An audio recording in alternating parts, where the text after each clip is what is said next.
সরকারের যারা অনেক এমপি আছে তারা মাদক ব্যবসার সাথে জড়িত, তারা ইয়াবা ব্যবসার সাথে জড়িত। কালকে রাত্রে থেকে আমাদের ডিস্টার্ব করতেছে তারা। স্বরাষ্ট্র মন্ত্রণালয় থেকে এই যে চুড়ি লাল চুড়ি পরাইতে হবে সালাউদ্দিনকে, যে হলো সংবিধান বুঝে, সীমান্ত বুঝে না, সীমান্তে যে হত্যা হয় সার্বভৌমত্ব বুঝে না, জাতীয়তাবাদ বুঝে না, শুধু সংবিধান বুঝে।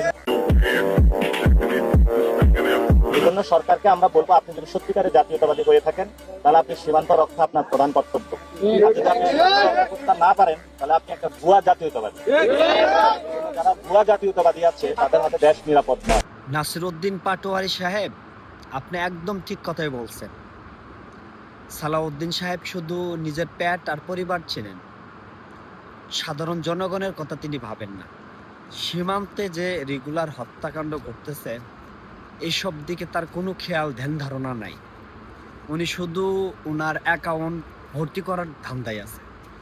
উনি জানেন যে বিএনপি সরকার 2 বছরের বেশি রান করতে পারবে না, তাই যত দ্রুত সম্ভব ওনার অ্যাকাউন্ট ফুল করতে হবে।